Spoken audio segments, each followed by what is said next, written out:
Okay, so here's review part number 2. So we just got done going over the engine and talking about the horsepower and all that, and having a look at where everything is and giving you a little information there.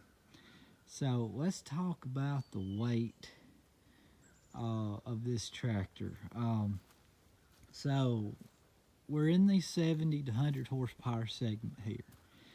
Uh, and I don't know why over the years I've talked with so many different people about tractors, and one of the probably biggest things that I've taken away from people that are shopping and looking for tractors that they don't consider is the weight. They just flat out seem to ignore the weight of the tractor. And I point that out is because so many of the tractors out there in the market now, and I'm not going name any brands per se, but they are built light. They may have the horsepower, but they don't have the weight. Now, say that's my opinion, but I've been around long enough to know that you can have all the power in the world, but if you don't have the weight to get that to the ground, you're done. So this is why I want to focus on this, the weight of the tractor in a video by itself. And we're also going to talk about other few things. I'm going to go over and point out a few areas where some pieces and parts of the tractor are manufactured at. Uh, that topic will be done in another video at some point in time. I'm not going to go into that in my review series right now, other than just show you the locations where parts of this tractor came from. But I do want to do a video and inform people about exactly where these tractors come from and different parts and stuff, because there's some misinformation out there and there's some people misleading some people about that as well, and I want to clear the mud on that. But honestly, I'm still waiting on some information from AGCO.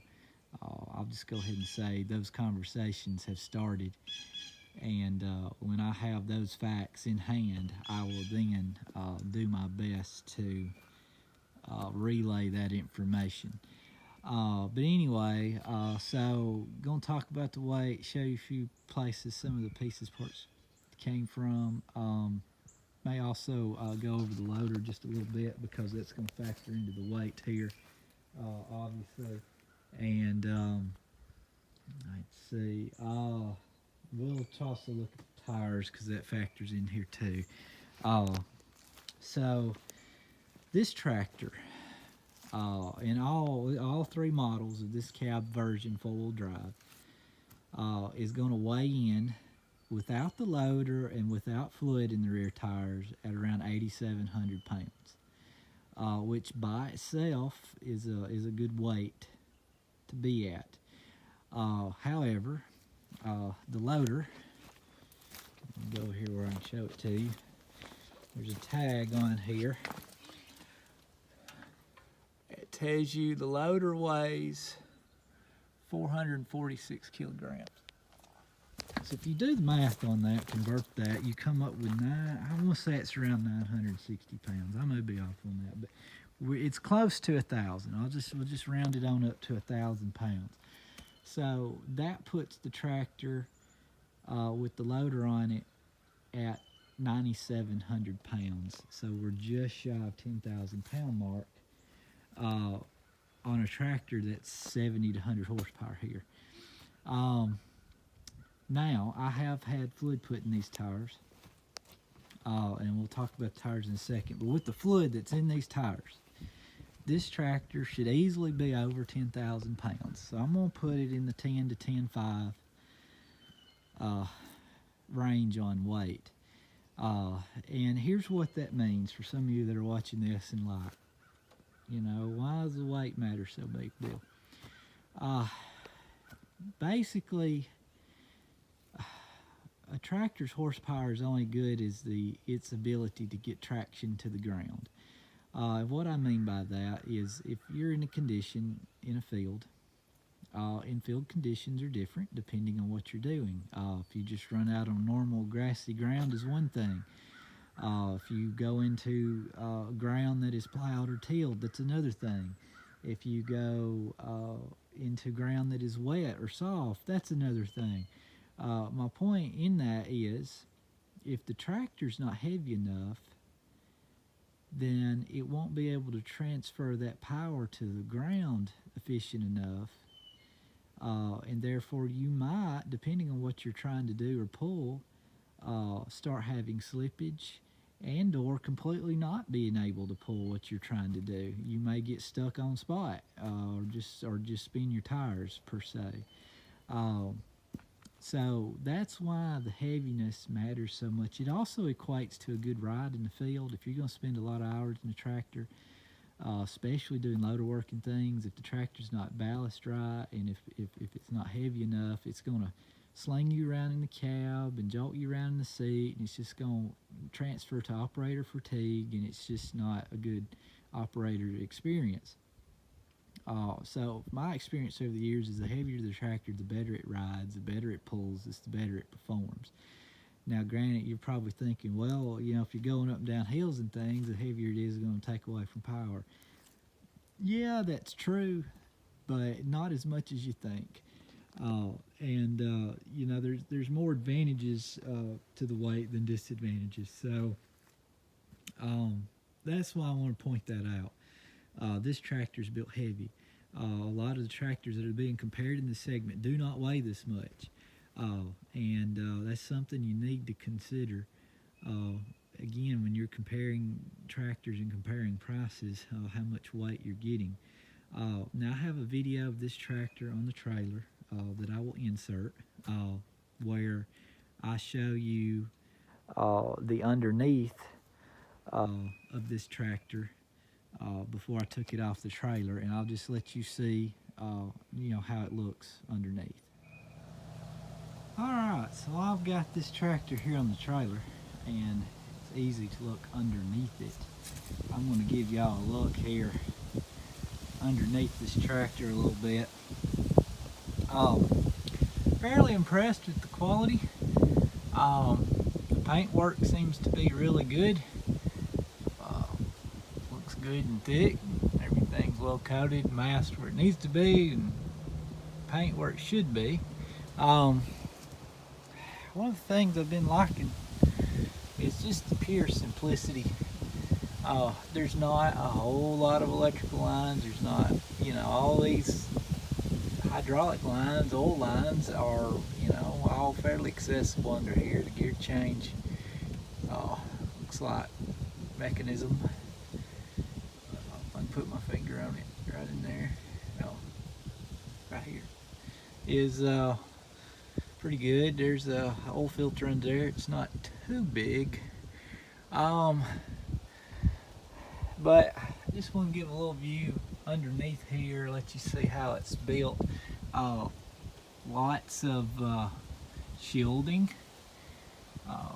Everything's pretty well protected and covered up here. Of course, this being a 4707, it does not have the DF injection system that would be setting in this general area on the 4708s, 9s, and 10s. Let's to look underneath the rear end here. Again, everything looks simple and well protected. Going around here.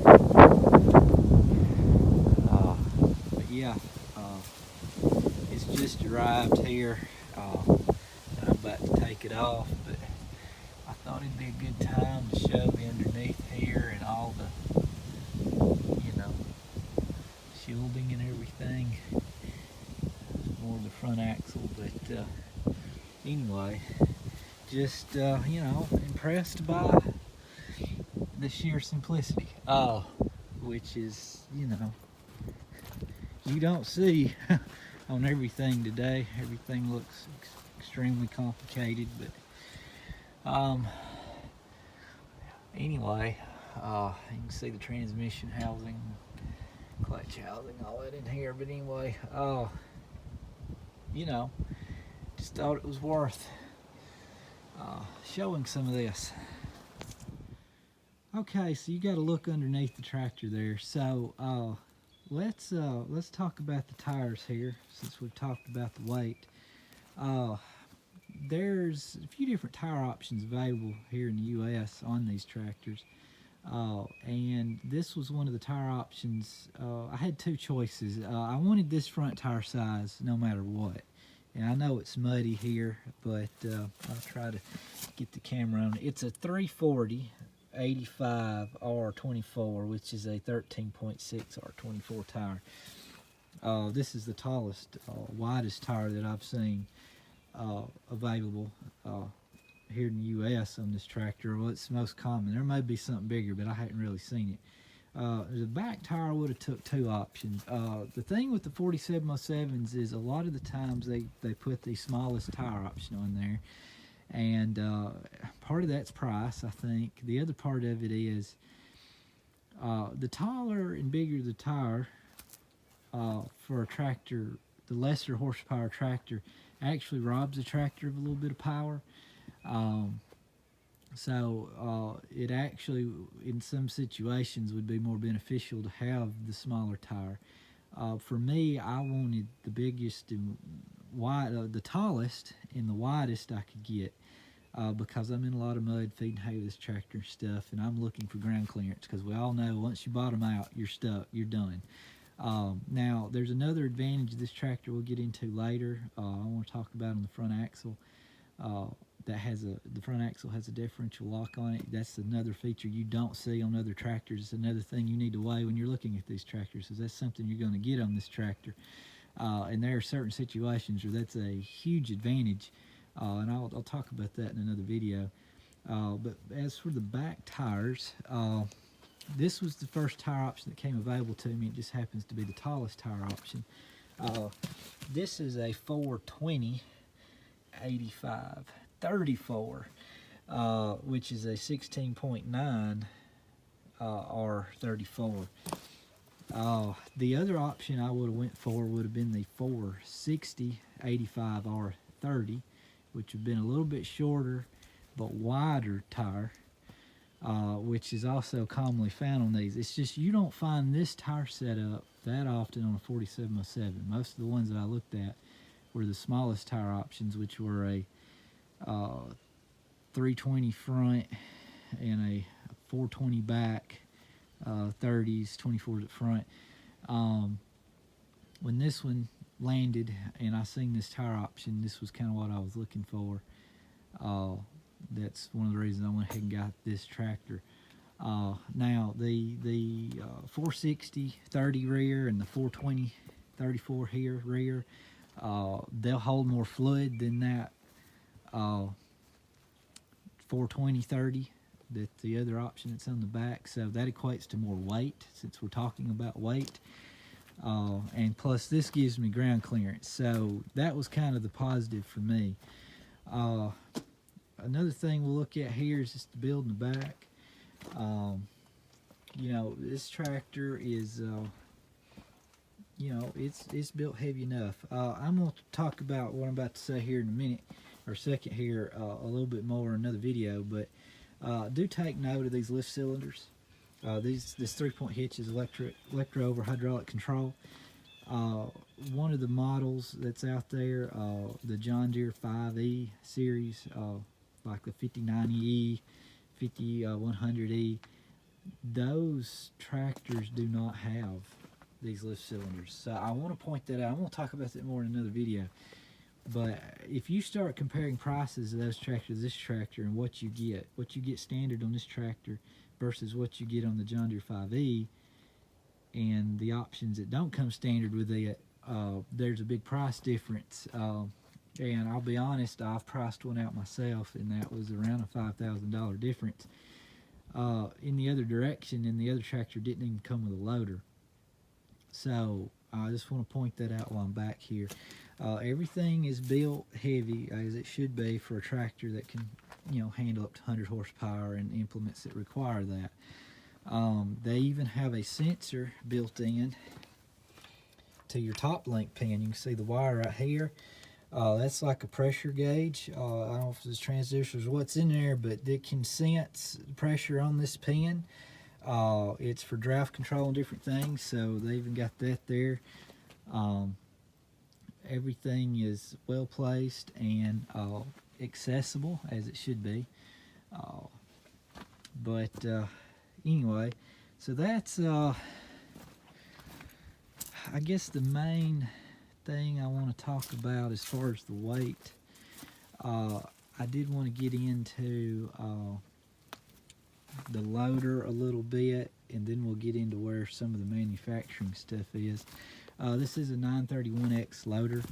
I did have the ability to get a 936X loader, which would have been the self-leveling version of this. And I may have wished I'd went ahead and got it. It was on another tractor. All I had to do was swap the two. But I already had to have them switch the carrier over to a global carrier, which this carrier is used. You can see here it's got its paint wore off. This actually came off a loader that was on a 5700 global series.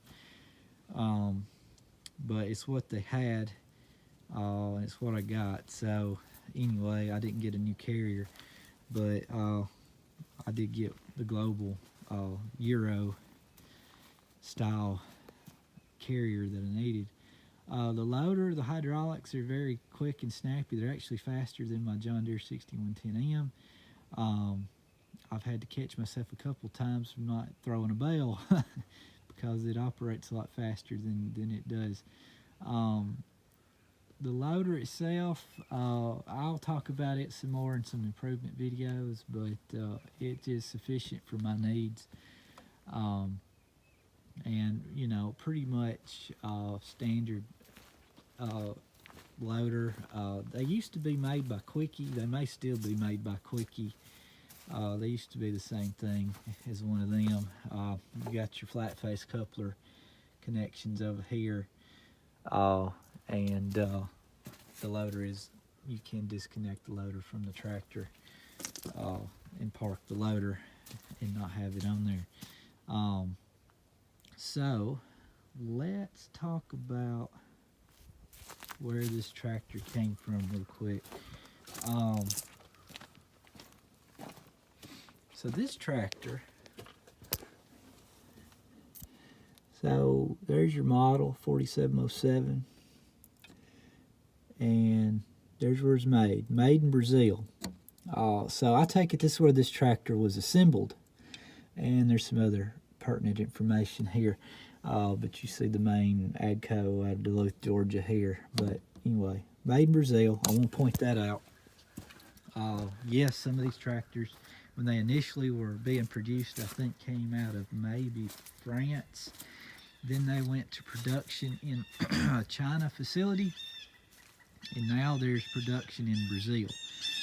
I want to point that out, and some other things here. Well, before I say that, let me show you the axle here. There's a tag here on this axle.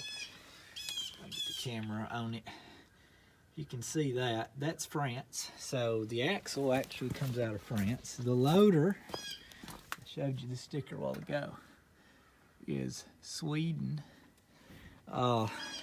And there may be some more tags on here. I could probably, if I could find them, that would point where maybe the engine, transmission stuff come from. But the reason I'm showing those is there seems to be a misconception that these tractors are completely made out of China and everything about them is made out of China, and that's not the case.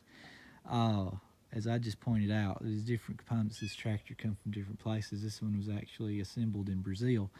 I don't have all the information just yet on every little detail part, and I may not ever have it on that, but my overall point is apparently some people are jumping conclusions as to where these tractors are made and where the parts are made and where they come from, and they're trying to use that to what I think promote other brands because of that. But I will reference, and there were some people that had it wrong on it, the 5065E John Deere. If y'all go back in my videos, that was such a flop.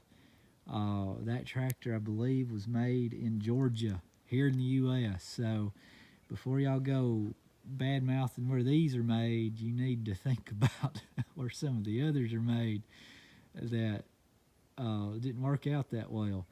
Now, a lot of people said that tractor was made in India, but they were wrong, and I just didn't take the time to try to prove them wrong. I wanted to. But anyway, that's another point. I won't go there right now.